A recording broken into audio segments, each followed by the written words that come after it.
Thank you, Chair. Thank you all for coming tonight, particularly those of you who are actually in the committee room, have braved being out today. So thank you for that, much appreciated. So let's just move on first of all. And Emily, can I ask if we've had any apologies for absence, please? No apologies, Chair.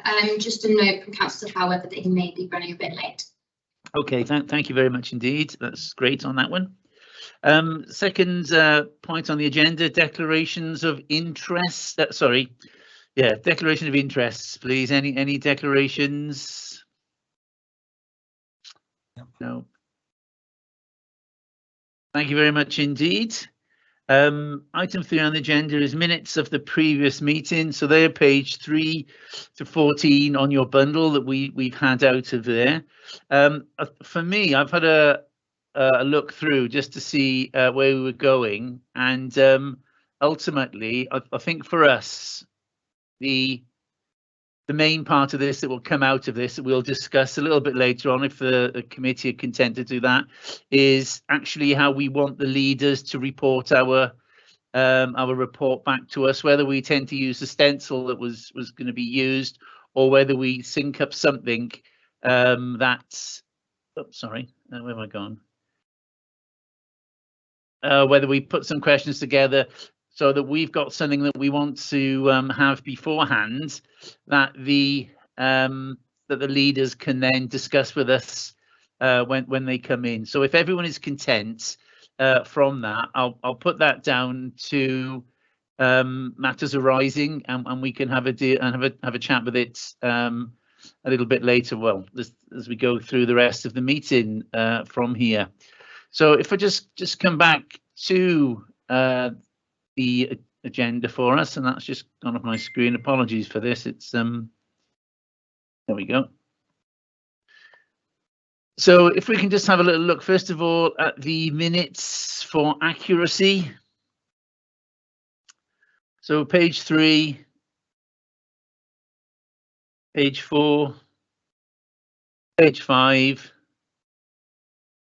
page 6, page 7, page 8, page 9, page 10, page 11, page 12, page 13, and finally 14.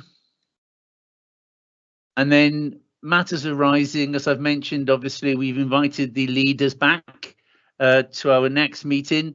So I think one of the areas that matter arising is we need to decide, if we're going to use the stencil that Gareth mentioned, although he does also say in the minutes, as we mentioned, that we're not going to be wedded to it if we don't have to.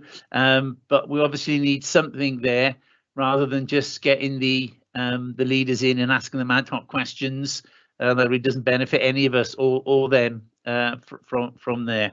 So for me, the only matter arising was our next meeting with the leaders. Anyone else, any matters arising that they on any of the pages? I'm not going to go through them all again. Jill? Yeah, Jill, have you? Yeah, sorry, I just wanted to just bring up about the code of conduct training. Should I do it now, or do you want to do it? Yeah, no, do it now, because I saw there was a question on there that you'd asked about numbers before, hadn't you? And the accuracy of the data. So yeah, please do.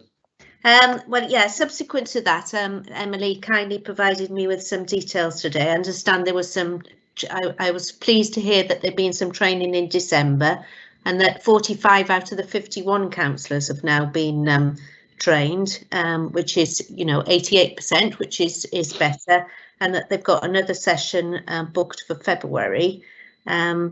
I just our annual report mentions about looking at training records. I was just wondering if at the next meeting maybe we could have from the Democratic Services Manager a bit more information about the induction training, what sessions have been held, and how many people took those up, just for background before we maybe look at our ethical standards audit, if that was possible, Chair. Yeah, any thoughts from my other colleagues?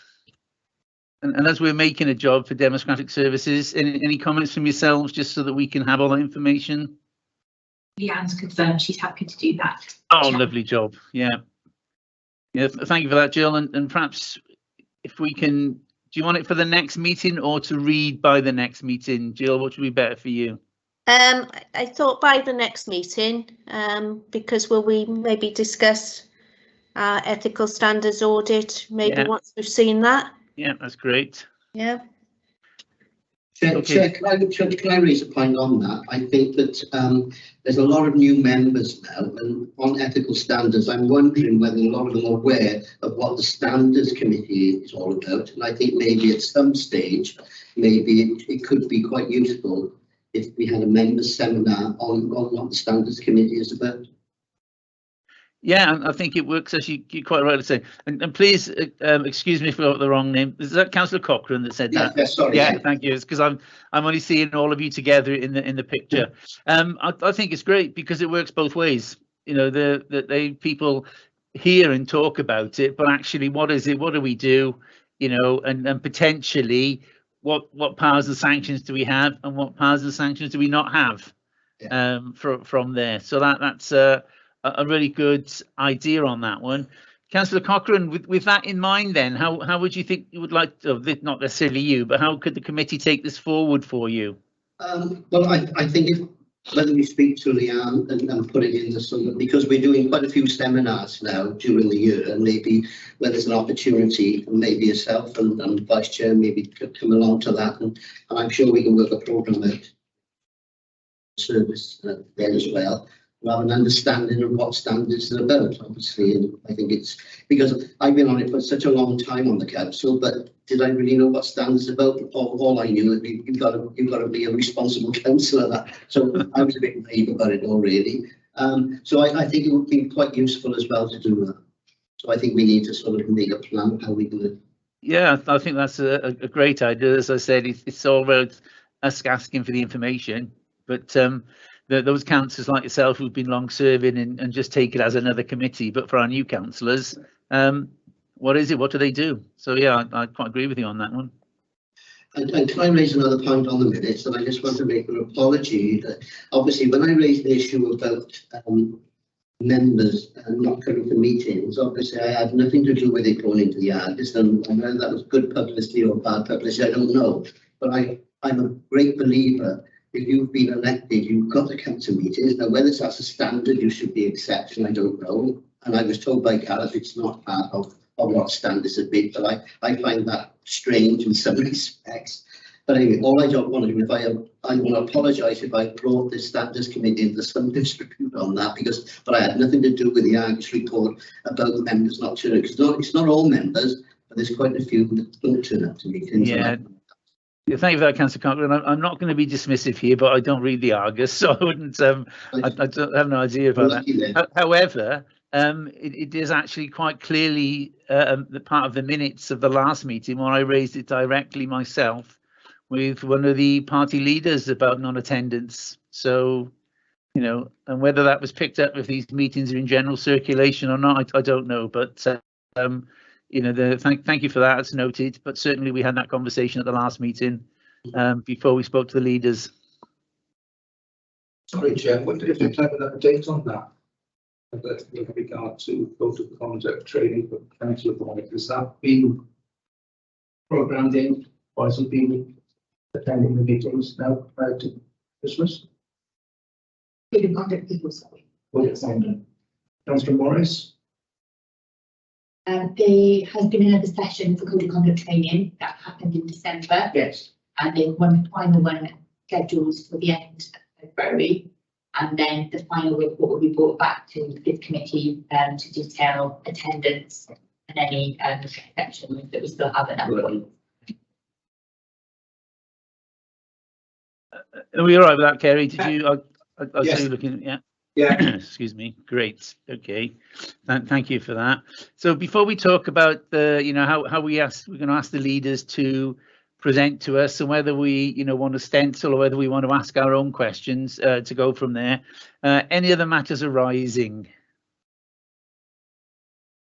Jill again. Over to you, Jill. Sorry, Yep, yep. sorry No, to be a sorry. nuisance. No. I wondered if there was any feedback from the National Standards Committee Forum meeting on the 8th of December. There certainly was. It didn't happen. And I think that because they put it so close to the Christmas period, people couldn't attend.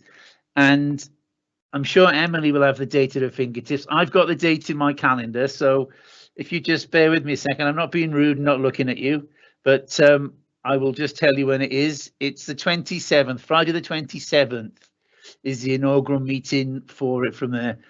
Thank you, Emily. Keep nodding. I know I'm talking about the right thing then. So as soon as that happens, Jill, there'll be an update for everybody from there. Okay, thank you for that. Any other matters arising before we look at the next meeting and getting the leaders to us? Okay, excuse me a second.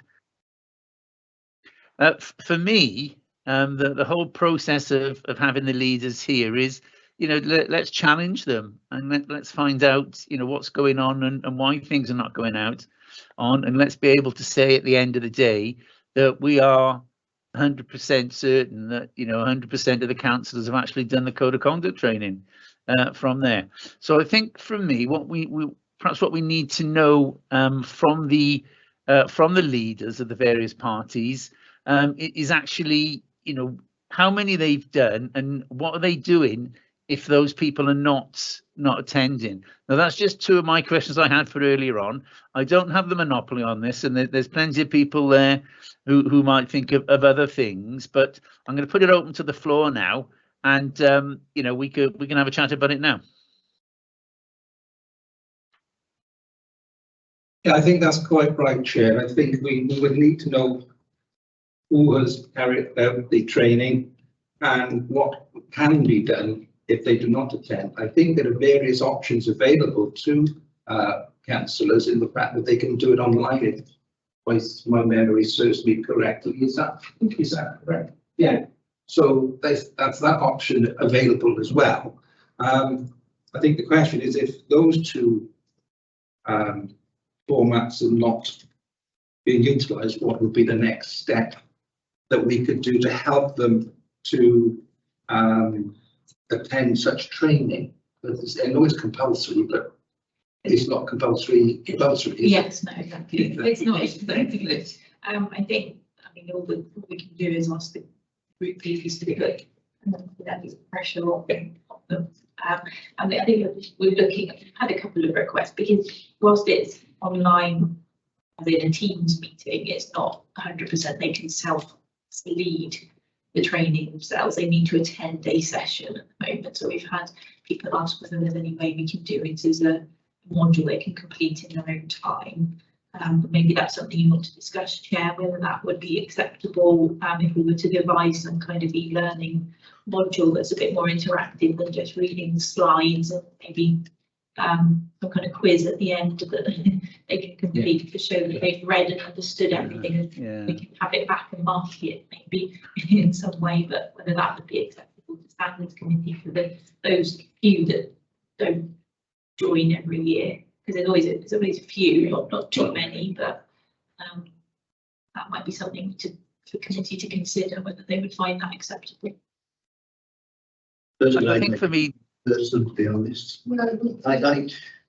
sorry, Chair. I said I would I would like it to be in person, really, around virtual, because a lot of these are A, D, C, and D, and possibly you can tick C and get it right. I just guess it, and I just think that I'd rather and we can have that interaction about talking about things, can't we? You might say something like this or back and forth. I think it would be better if we could do it in person rather than virtual. I don't mind it on Teams, but I think in person or even on Teams is okay, than actually people doing it in their own time, because this way, at least, if you've got something you want to get more information on, you want to ask, you can ask it then and then. And if you're doing it on your own, there's nobody to ask. And I think that's the sort of big issue with e-learning, isn't it? We have the ones where you just read it, then you can have the ones where you tick the boxes and it gives you a result at the end. But throughout all of that, you know, something that might just come up to mind and thinking, oh, I wonder what happened if, well, doesn't ever get answered, because that if perhaps isn't the person, you know, there's nobody there actually to just say, you know, what happens if that happens, if ABC doesn't happen. So for me, I mean, I'd love to have the sort of face-to-face interaction stuff, because it's for that very reason. You know, you can share knowledge, you can share experiences, and so consequently it just makes for life a whole lot easier. I think what we have to be careful of is that we are not, I'm going to say, imposing our will unnecessarily on councillors, and obviously that would be something we need to be guided by Liz and her team about whether, you know, that is a possibility, or, you know, whether if we offer just 2 forms, that's enough. Good evening, David. Hi, good evening. And anyone, any thoughts out there, which is, you know, appreciate what you're saying, Councillor Cochrane, but I think there are sort of a bigger area to look at from that. Paul. Chair, couple of observations really. I mean, from my point of view, 100% of councillors should have completed code of conduct training. I don't think there's any scope for negotiation on that. And part of the job of leaders should be to ensure that all their councillors have done the training. It's interesting about the mode of delivery, because I'm a big fan of in-person training for precisely the reasons you talked about. You get the chance to share experiences, you get the chance to query, but there's also an issue about accessibility as well, and ensuring that coverage is there. So I think and we're living in a digital age, so digital accessibility is a key part of that training package. So yeah, your point about not imposing a preference is a good one. Equally, I see the advantages in person to person. The thing is, once you get down to maybe 3, 4, 5 people needing to do the training, it makes getting a group together more difficult, and that's when digital can come into its own. So I'm being very agnostic and sitting on the fence between both the advantages of in-person and the advantages of accessibility, but I think the key priority is making sure that where there's 100% coverage, and the party leaders are making sure that there's 100% coverage as well. Thank you, Paul. Jill, did I see a hand go? No, sorry, it wasn't you. Yeah, I would agree with Paul. I think that there's room for both. Face-to-face, yes, would be the ideal, but if that's not possible, then certainly via Teams. I wouldn't suggest going down the route of tick the box. I don't think that would be appropriate. But yes, certainly via Teams sessions on that, because they can do it from home. Yeah. And I think that for some members that might be more suitable. And again, as Paul was saying, is perhaps the leaders can advise us on the best way forward in that respect as well. Might be an idea to see how many people we get in total this year by delivering in both methods, and then review it again once we know what the final figure is. But, yeah. Thank you for that, Paul and Liz. Jill, were you just about to come in then? It's fine. I think both Paula and Kerry have both said what I was going to say, so you can take me off now. Okay. All right, here we go. Yeah, I was just going to ask a question. Do I understand correctly that there are no sanctions if they don't do it, even though it is mandatory? Is that correct? Yeah, that is correct. Yeah, so it's quite a strange situation, isn't it, where it's mandatory, but there's no consequence if they don't do it. Yes, absolutely. No teeth to it. I don't know whether there's anything the leaders can do in that regard, you know. Besides cajoling them along, I suppose. Yeah. The only positive side of that is that, you know, should a a matter come up that breaches that later on, you know, and they've not done the training, well, Yeah, that's something in mitigation. Well, he didn't even do the training, you know, so it's yeah. from there. Yeah, we've I had note though that some of the training is mandatory before you can actually sit on a committee. I think it was the planning committee and one other committee. Yeah, planning and licensing. Because there are ways I judicial role, they need to understand what issues, how they make their decisions to avoid judicial reviews arising in their decisions. Yeah. So really we're just left with, you know, with the aid of the group leaders, I think, trying to put as much pressure on the councillors as possible to complete it as soon as possible. Yeah. But I totally agree that we need different formats to make it as accessible as possible. Yeah. Okay, thank you all for that. So really, just looking at that, I think we're in agreement that A, it needs to be done, and B, that we need some formats that to say, you know, it's a digital age and we're moving forwards from there. So that may be something that we can actually raise with our with the leaders next meeting, you know, and just say, what are you doing in relation to making sure they're done, you know, and how vulnerable does that leave you if they don't do them, and perhaps turn it around that way and go for that. But just thinking about sort of what we want now from the leaders, you know, when they come before us. I think we had a really nice setup before. You know, they all had the chance to introduce themselves, who they were, you know, what we were doing, and I think now it's our opportunity. Now we're starting to build those bridges to try and elicit some information from them that's going to be of use to this committee, that can show that we're actually doing something rather than just saying, okay, we'll just rubber stamp everything from there. So, Liz, I'm really sorry for this. Have you got a copy of that stencil there? Yes, I got it from the last agenda pack on my screen. I don't know if I can share it with.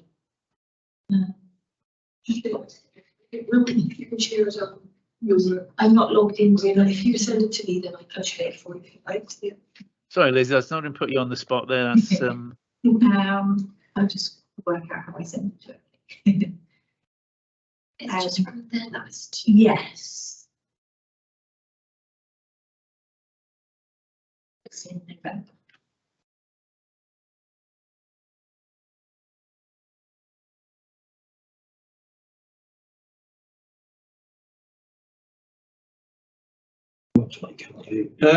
Can I speak for a minute when they're looking?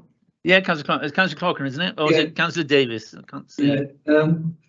When the leaders come for the next meeting, could we perhaps ask them to bring copies of how many of their councillors have done the strategy training, and if they haven't done it, we can ask them what they're going to do to encourage them to take the courses. I think from the comment that was mentioned, because there's obviously a little bit of that in the minutes as well, is that, you know, we are only looking at the standards, the code of conduct here. Other mandatory training doesn't necessarily fall with our remit. Am I correct in saying that, Liz? I think it was something that was mentioned before. So although we can ask these things, you know, we are limited to the sort of what we're looking at. That's just a code of conduct. Yeah, sorry. The form that we got, the legislation is promoting compliance with the code of conduct. Yeah. That's the report that they're required to give us. If their members have training, perhaps we could ask them. Yes. What are you going to do to encourage it, you know, and offer them the different formats. And that's the sort of things that are in this pro forma form that we're asking them, the percentage that have been trained and what they're doing to ensure compliance. Yeah, if the code of conduct, is it just once a year? The training, yeah, we've offered 3. Well, we've got one. But it's the same. Also, it's different training. And it's not annual. No, I think is it every 5 years? New members. New members. Yeah. And this is what Liz and I discussed a little bit around, would something as an e-learning module be a helpful refresher for members so that they wanted to dip in and have another check on that?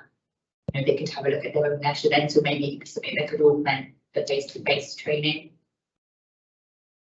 Maybe you can, so that once they've done it, they need to submit it, so that you can receive something to say that they've done it. Absolutely. Yeah.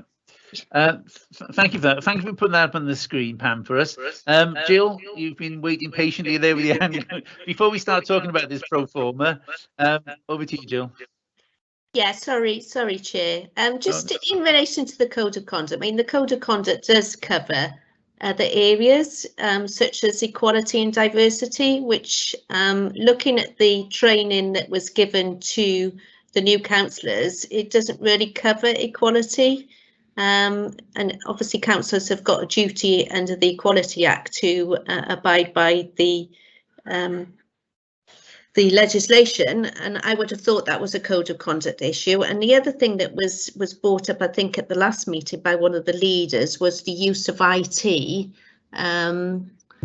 Specifically, I think she was referring to social media and the use of you know, different platforms and what people put out on those platforms. And I'm just wondering about social media training, whether we should maybe look at what councillors get trained, so that those are two other areas that I think come within the code of conduct. I might be wrong, and I'll be corrected if I am wrong. No, okay, thanks. And this is the time to ask, obviously, because you know we've got representations from councillors here.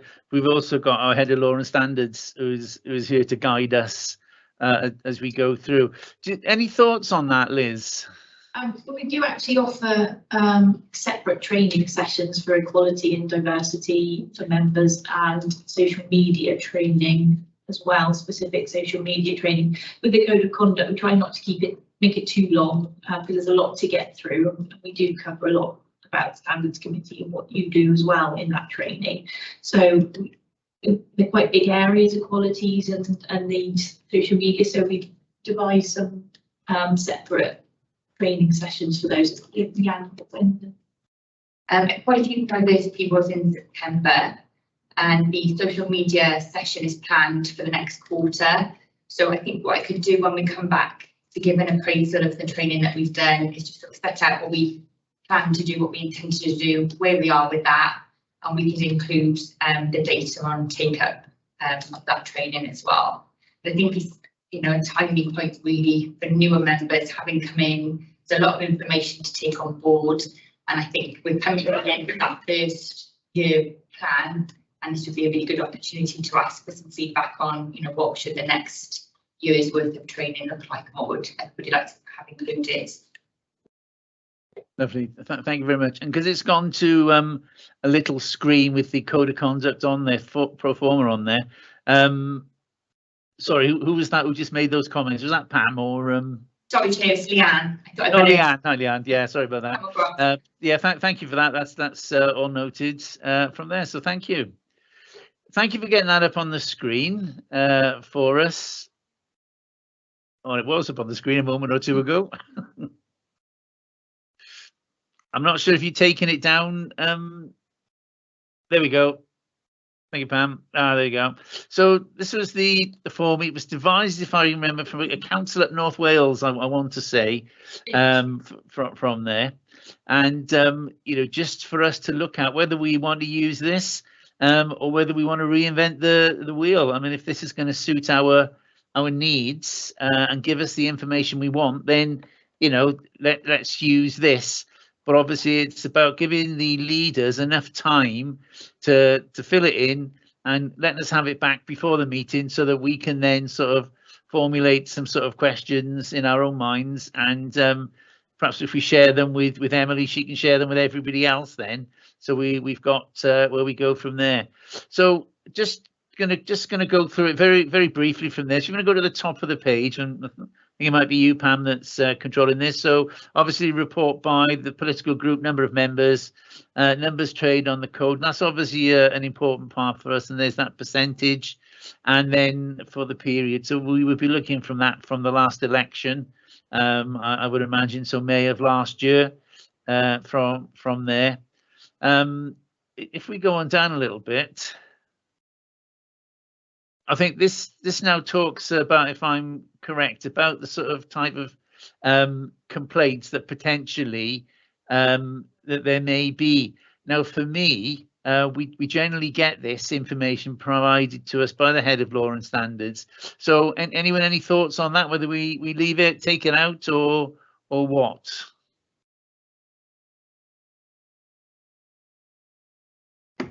No.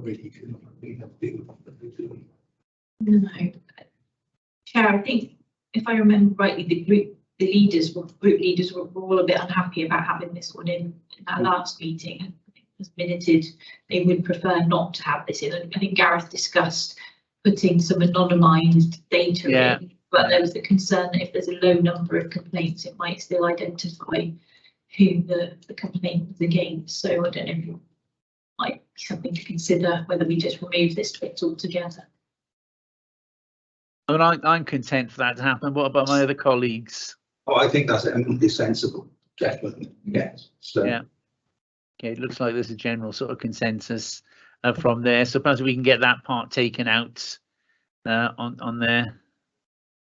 And then obviously the next part then is, you know, what steps it's taken to promote the compliance within the standard, which I think is an important one for us, because we want to know what these leaders are doing to make sure that all their councillors and all their members, I should say, are working together. And you know, that ultimately, I suppose that as the leader of one of the groups, and I certainly know from, you know, and I'm sure we all know from different places where we work, you know, as the manager or the leader, it's absolutely essential that we're making sure that all our team do it, because we are watertight in ourselves.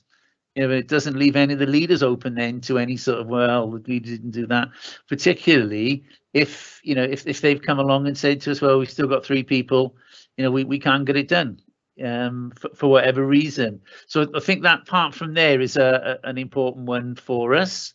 Anyone have thoughts on that, or be content with that one? Could I ask you, do all councillors have a group leader? First. Last time when we talked about having them here, I think this like independent councillors and things like that who don't have a group leader. So would this form be sent from them as well? I don't think it would. It's only to. So how will we know whether they completed the course? They are councillors. 3 out, and it could be a group. Yeah. We'll have 3 members to be a group. But we really want to know if all councillors have completed this. So how would you propose finding out if the other councillors have completed the code of conduct or not? I think that's something you have to look at. Yeah, thank you, Councillor, for that. And we'll come back to that in a second. Jill, I see you got your hand up there. Just from experience of other councils, and to be open and transparent, some councils actually publish members' training details. I just wondered whether that was something that Newport City Council were thinking of, and then we would know just by going on the councillors' details online whether or not they've completed the training.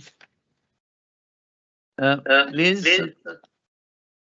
That could be a debate with the leaders when they come to the meeting, wouldn't it?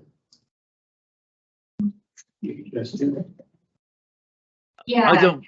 The plan at the moment, Chair, is to provide an update on the training. I don't think I thought about it in the context of publishing, you know, training against individual members' names.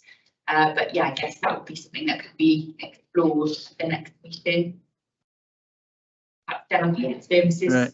And also, I mean, by bringing this to the meetings, this then becomes in the public domain. As the report that are making is then publicly available. We think we need to be a bit careful, don't we? Because we could identify members which might not be appropriate. Naming the sharing Part 2 of the meeting or not? Well, I think this is in the open part with the group leaders report, and then that I think that probably sufficiently puts it in the, rather than naming and changing individual. I won't suggesting the other people, but I just No. I'd be interested to see them. Yes. Yeah, no, that's what we should have. Yeah. So something we could look at whether that's something, some appetite for publishing figures. But going along that track, perhaps we could put something like in the pro forma, such as numbers not attending, as opposed to a percentage, but number, and then what action has been taken, and leave it at that. Yeah, I think from the records that we hold for monitor the updated training, that could certainly be given to group leaders. And these are all your members, the courses that we provided for the take up there. They'd have percentages and numbers for each course as well as the full figures. And then perhaps a box of what action has been taken. It could be quite, it's always reported in the standards report each year, which is then made available to various bodies and. I think that would just be useful for us to know how many of this percentage is not attended and numbers and what action has been taken. And I think that would be enough, sufficient. I don't know what you think, everybody, but I think we would have done our duty then. Yeah. Yeah, I think you're right there, Kerry, on that one. I'll come back to you in a second, Jill. I just was going to say, and again, it'll be something for Democratic Services. I'm sure they'll say, picking up on Councillor Cochrane's earlier comments, for those councillors who are not affiliated to either a little group or are independents, I'm assuming that they can have the sense of themselves and send it back to us. From there, I don't think there's any point in trying to ask those people to come along to the standards committee, as long as we're getting the majority, and then maybe send out the stencil with a little covering note for any of those members that are not affiliated to one of the various groups. And on that note, do we have many councillors that are not affiliated to the sort of three main groups that were here last time they represented? Yeah, it's very small numbers, two members. Yeah. So, yeah, I mean, sure we can get that out and ask them to tell us what they've done or not with it. Jill, over to yourself. Sorry, Chair, through you. Is it possible that the Standards Committee can ask the Democratic Services Committee to consider publishing members' training records in line with good practice of other local authorities? Certainly, Jill, and I'll make that sort of request to Democratic Services. I understand what you're saying, and I'm trying to think. For some reason, I seem to I was looking at Torfane's a long while ago now, and I'm sure they had a little box on there about what training councillors had done. I may have been wrong, but I've seen it on some. I don't know what the policy is within Newport, but having said that, it might be an opportunity to make the policy. And just because we haven't done it in the past, maybe it can be done in the future. So perhaps I could leave that with Leanne or Emily, and we can move forward from there to see if it is possible to get that. I suspect it'll be a decision for full cabinet, but let's make the ask. Okay, so I think the next part, I can't quite read it. Yeah, it talks about the steps taken to promote the guidance. That's by the group leaders. So do you want to go a little bit further down, Pam? So I think that's more about promoting and what they're looking for here. Again, I think that's all going to fall within what we're doing, although this does come, and just looking at this now and from earlier parts of remembering what the stencil was about. This is just covering a little bit of a wider area.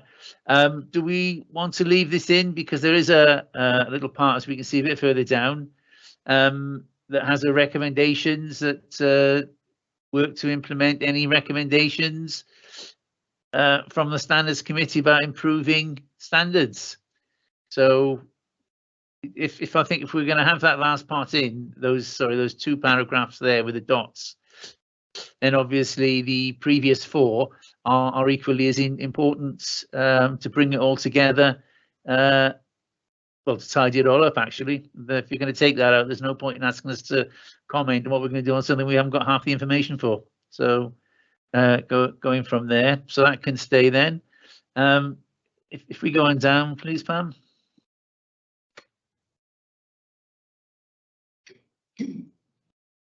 And there we go.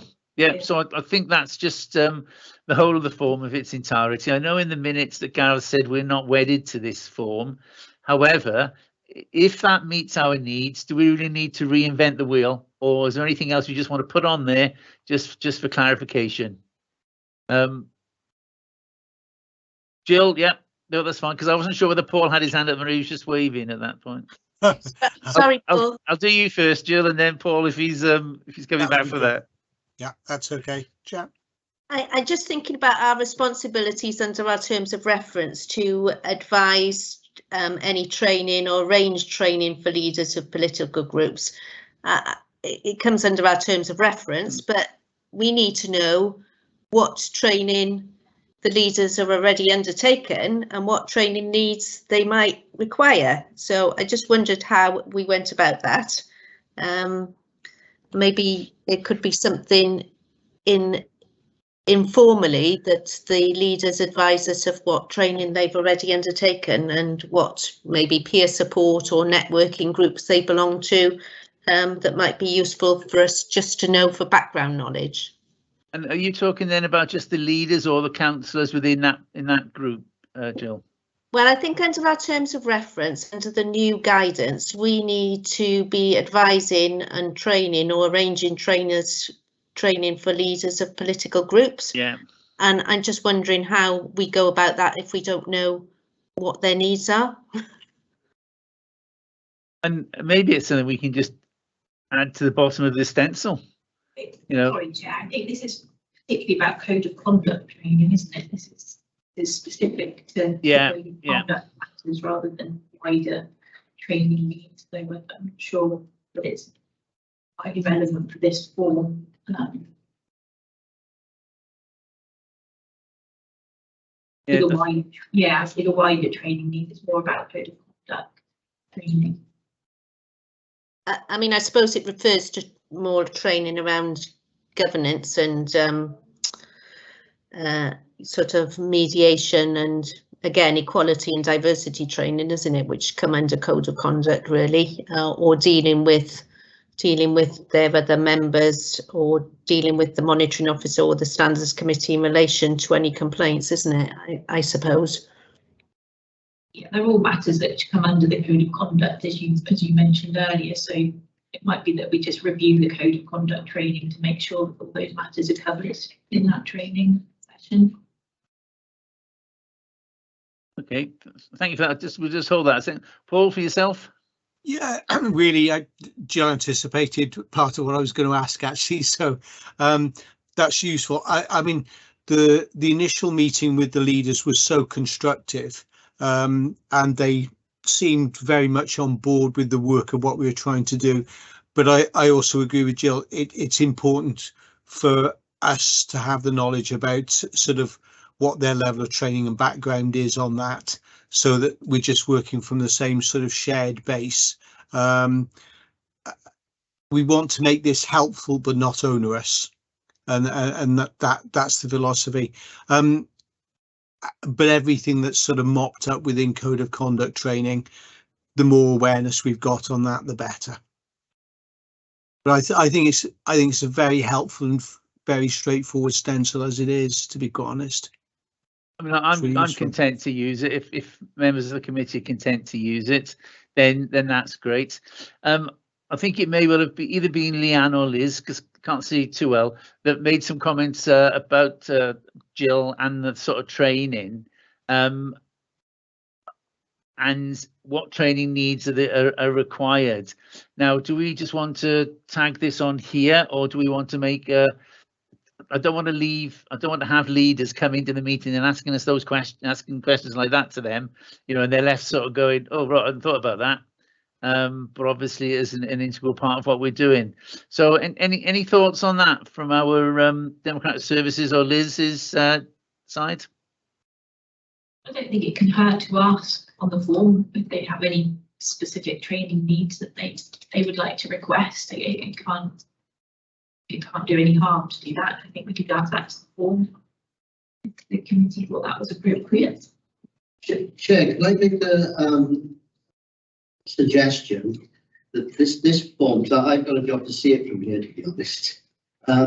I'm wondering whether it would be sent to all members of the standards to look at this form and then put any comments they want to make back before we meet the leaders. Yeah, and I think we've got to do it a step back from there as well, Councillor Coughlin, because we want to get it out to them in its final edited version so that they get a chance to get it into us, so that, you know, we've got chance to think about what we want. So my sort of recommendation, or my suggestion I should say, was going to be that, you know, if Emily gets this out to everybody in the next day or so, perhaps with any additional about training needs on there, and then if we set a sort of timeline for this, that we can have a look at it on the committee, and then, you know, get it back to Emily, sort of, you know, let's go for a week. It's not a huge sense, and I hope that's not going to be too much of a burden on people, so that, you know, if Emily has a really nice request here, and thank you, I'm sure you will, if that could go out tomorrow to everybody, and then we could send it back to you by next Friday, and then perhaps we can have a look at the total finished version from there, so it goes out in agreement to the councillors, sorry, to the leaders, before, you know, so we give them enough time to get the information, because the last thing I think myself and you as the Standards Committee are wanting is the leaders coming along and say, well, you didn't ask me about that, or I haven't got any information on that. You know, we want to know the information. So does that sound as a proposition, as a way forward for people? Emily, are you content to do that, or should I be asking Leanne or somebody else? If I'm asking the wrong person, please say, but that's not a problem at all. We can have a look at it tomorrow and make sure we get that out. Great, thank you very much indeed.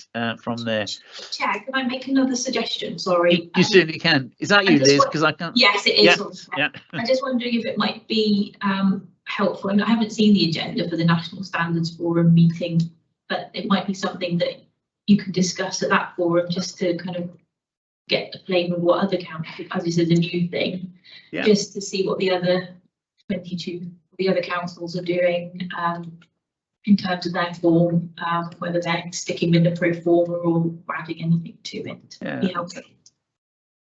And that's certainly, I think that'll form part of my feedback to us, and perhaps I can ask for Emily to make that as an agenda item for the next meeting. My feedback in relation to the new committee, the new panel that's been formed, and where that sort of fits, and obviously what I'll do, any documentation I get from it, I'll send on to Emily, and she can include that in the next pack when it goes out, so that you know, I just need to give you a verbal update then from there. So thank you, everyone. Before we move on from there, any other thoughts or any queries in relation to the stencil? So I think we're all content to adopt it with a couple of amendments to it about training needs. And Emily's going to get it out to us hopefully tomorrow. Obviously, there is an ask for you all to return it to Emily by next Friday, if at all possible, from there. So thank you for that. Moving on from there now, sorry, let me just finish that off then.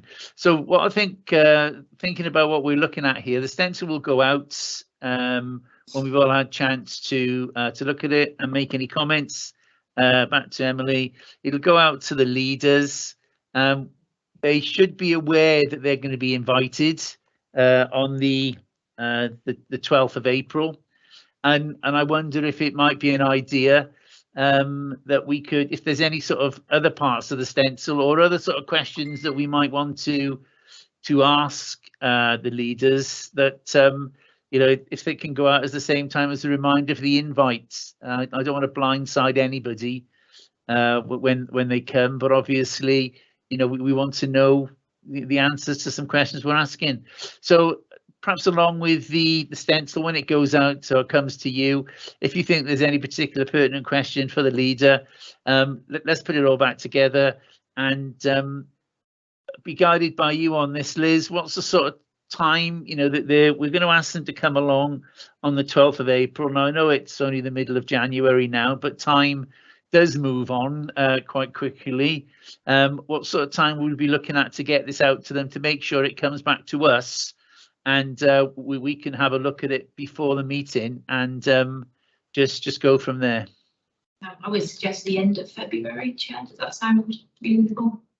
I think it is, yeah. As long as it goes out and they get time to come back to us with it, that would be absolutely fine from there. So thank you for that, everybody. And as I said, can I interject a second? Kerry, is it? Yes, it's Kerry. Yeah. We'll have to get it back to us and all amended and agreed for you to present it to on the 27th of January to the meeting, because then we'll have our completed pro forma to offer. And if there's any other comments that may be made or any other pro formas which we might find appropriate, then we can discuss that before sending it out to the leaders by the end of that. Yeah. But I think what we're trying to do here is aim for that 12th of April, that it's out there, they've had a chance to get it back to us, and we've had a chance to have a review of it and see where we're going with it from there. Yeah. Okay, thank you for that. So just moving on from there, and I'm looking really forward to that session on the 12th. Should be quite an interesting one, and perhaps it'll, you know, just and I'm sure they do, but it just makes it realise that, you know, code of conduct and standards are really important within any sort of organisation, and especially an organisation like the council. So moving forward, item 5 on the agenda is chair's announcements. I've not got any chair's announcements for tonight. Item 6 is complaints. Liz and I had a very quick chat about this before. Can I hand over to you for this, Liz, just to bring us up to date, please? Yes, thank you, Chair. It's just one there's not a new complaint, it's one which the Public Services Ombudsman has reported back on to say that there's been one complaint which they didn't uphold. They found no evidence of a breach. It involved an alleged failure by a councillor to respond to telephone calls made by the complainant and their support worker. The Ombudsman concluded that it didn't amount to a breach of the code, and it was more, whilst it was discourteous, it was more a matter of the member's competency, and the Ombudsman commented that perhaps it was a matter for the electorate to decide at the next election, but not a breach of code. That's the only complaint we've got to report on this time. Lovely, thank you for that, Liz, on there.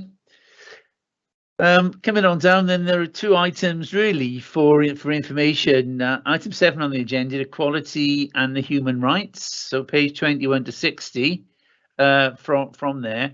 And as they're really for information only, very brief, if anyone's got any comments or any thoughts or anything like that on them.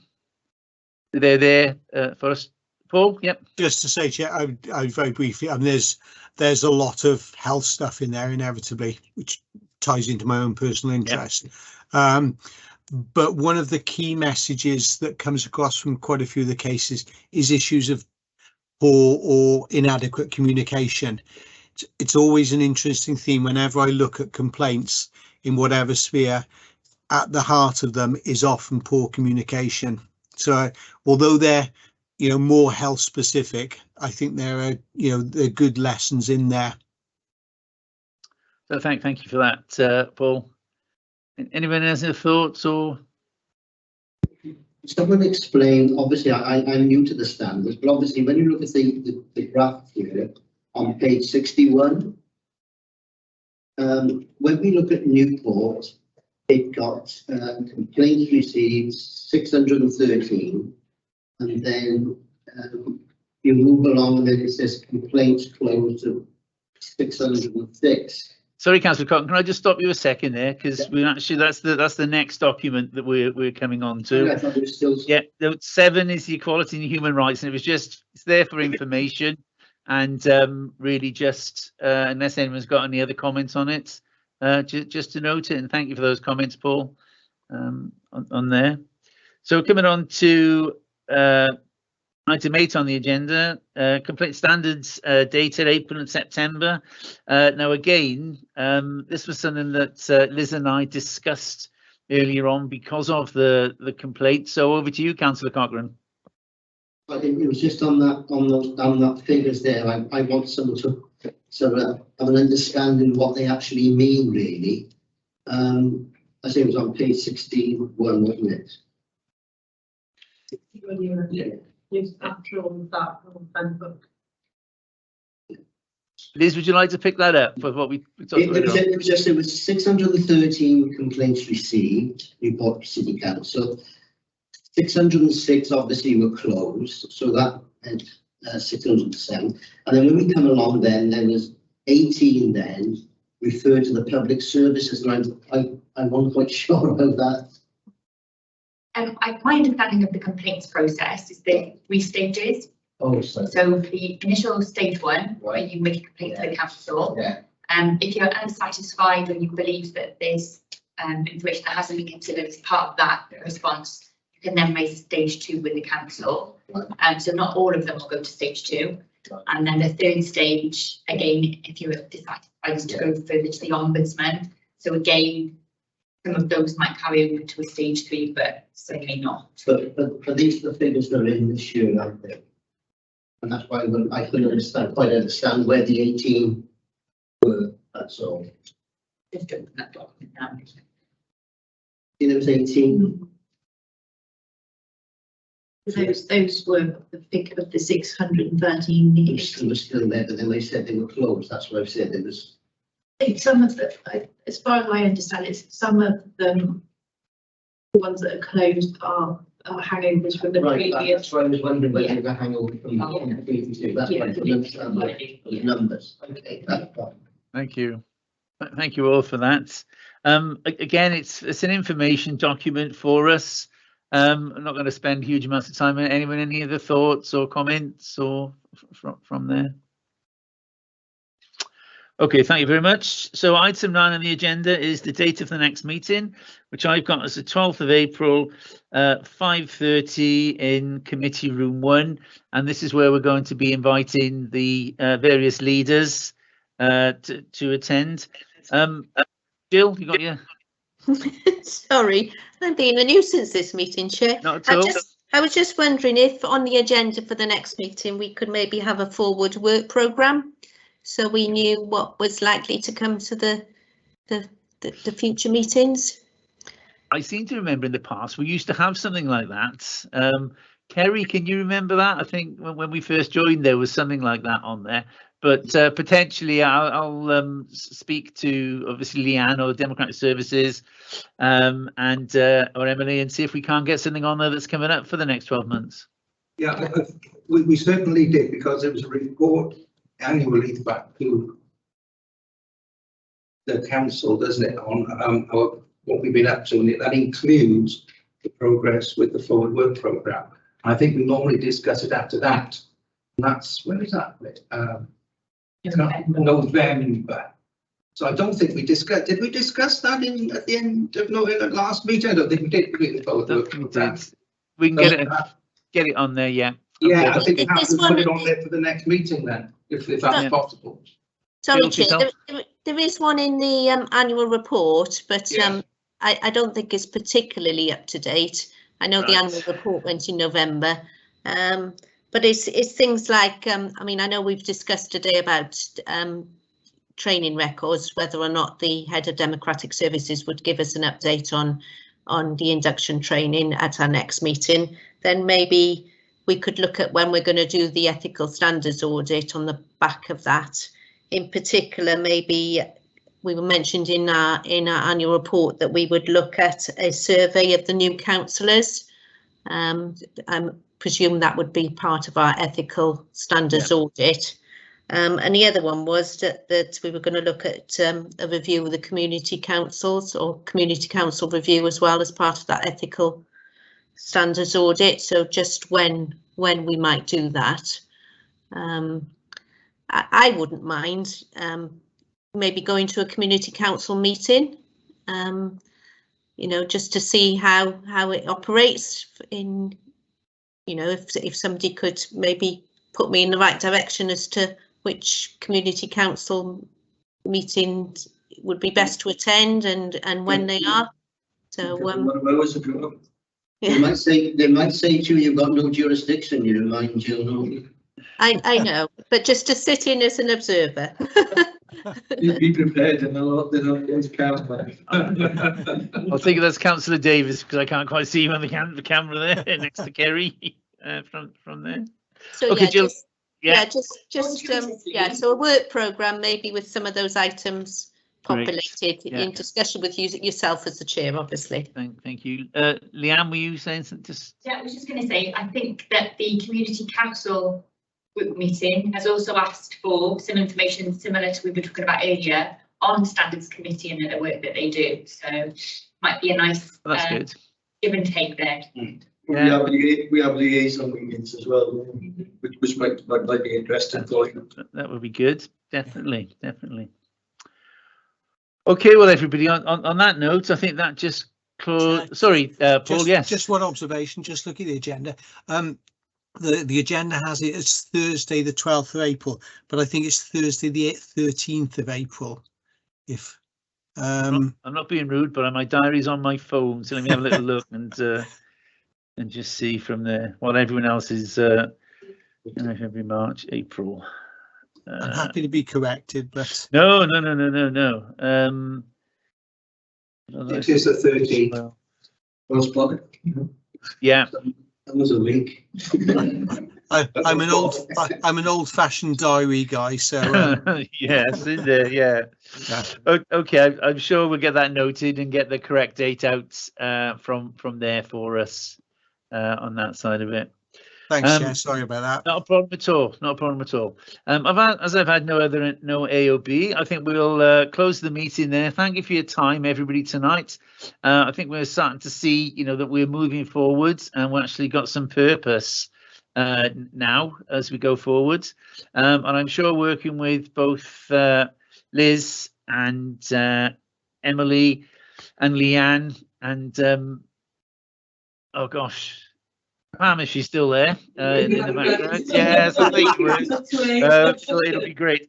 Just one thing from me is I will be coming there next time because I can't see everybody on the screen. It's, you know, sort of trying to guess who's speaking at that point. But thank you for that, everybody. Do stay safe in this weather, and we'll speak to you all soon. And for those that are eligible, Emily has sent the claim form out earlier on this evening. So if they go back to her, that'll be great. So thanks, everybody. Have a good journey, and thank you for our council colleagues for staying and clerking and giving us the advice we need. So thank you all.